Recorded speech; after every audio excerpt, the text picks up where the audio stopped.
ჩემი დაკავების ფაქტი, ბავშვების დაკავების ფაქტისგან ცოტა განსხვავდება.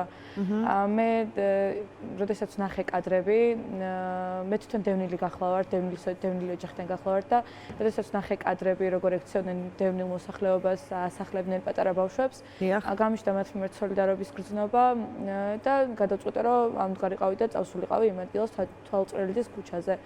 როდესაც მივედი, სიტუაცია საკმაოდ დაძაბული იყო, სამართალდამღვევები იყვნენ იქ მობილიზებულები და რაღაც ფაქტები შევნიშნეთ მე და ჩემმა მეგობრებმა, როცა ერთმანეთს აჩვენებდნენ ჩემს ფოტოებს და ეუბნებოდნენ, რომ მე დასაკავებელი ვიყავი.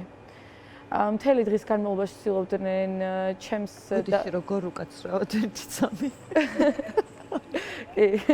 ანუ ფოტო კონდათ გადაღებული ჩემთვის, კი, და ერთმანეთს აჩვენებდნენ და ეუბნებოდნენ, რომ დასაკავებელიაო.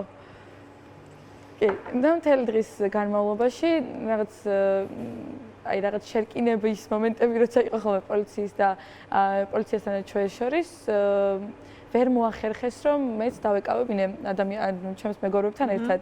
და უკვე მოგვიანებით სადღაც 1 საათში, როდესაც უკვე გადაყვანილები იყვნენ ბიჭები მარიამი და სოფო, შემდეგ უკვე მოხდა ისე, რომ მოხდა ისევ დაპირისპირება პოლიციასა და აქტივისტებს შორის, რა დროსაც ოდნავ მოშორებით ვიდექი და გადავწყვიტე ამ აქტივისტებისკენ წასვლა, იმიტომ რომ გამირკვია რა ხდებოდა, ვის აკავებდნენ, თუ დახმარება შემეძლო რაიმე სახის დავხმარებოდი და ამ დროს ზუსტად მეც გაურკვეველი მიზეზით გოგა მემანიშვილმა ხელი მომკიდა და დაიწყო ბოლოხმაზე ყვირილი, რომ ვინმე მისულიყო მასთან, რომ დავეკავებინე.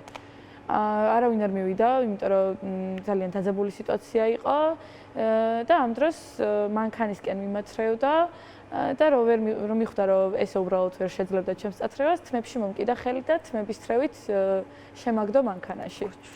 ანუ იქ სიტყვიერი შეურაცხყოფაც იყო, რასაც უკვე რეალურად მივეჩვიეთ მათი მხრიდან, იმიტომ რომ არ არსებობს რაღაცა დღე, როცა დაპირისპირება მომხდარა ჩვენ შორის და მათი მხრიდან სიტყვიერი შეურაცხყოფა არ ყოფილიყოს. შემდეგ უკვე გადამიყვანეს, მაგრამ საინტერესო ფაქტი ის იყო, რომ მე რო ჩამსვეს მანქანაში, ჩემს გვერდით მჯდომი პოლიციელი იყურება უკან და ამჩნევს, რომ არის მანქანაში ადგილი, გაყო თავი და ყვირის, რომ კიდე 2 ადგილია, ვინმე შემოიყვანეთ. და ორ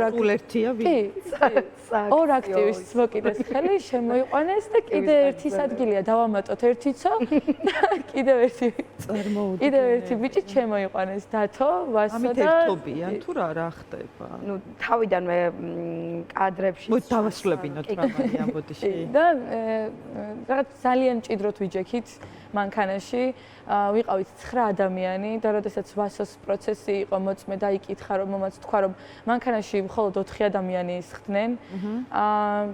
და არ ვიცი, მანქანაში ისეთი არაფერი არ ხდებოდა, უფრო ჩემი ლაპარაკი ისმოდა მთელს მანქანაში, სხვა ისეთი არაფერი არ გავჩუმებულ არ, იმიტომ რომ მე ნათქვამი მქონდა მათთვის, რომ თუ დამაკავებდნენ, ანუ ესე მარტივად ვერ გამოძრებოდნენ.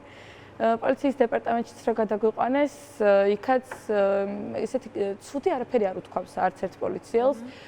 იყო რამოდენიმე პოლიციელისგან ნათქვამი, რომ აი ვერ მოისვენეთ და ამიტომ მოგიწიათ აქ ყოფნა, მაგრამ სხვა პოლიციელები არიდებდნენ მე სიტუაციას, როცა ხედავდნენ, რომ რაღაცა პროვოკაციულს გაუბნებოდნენ, კი. კი ბატონო.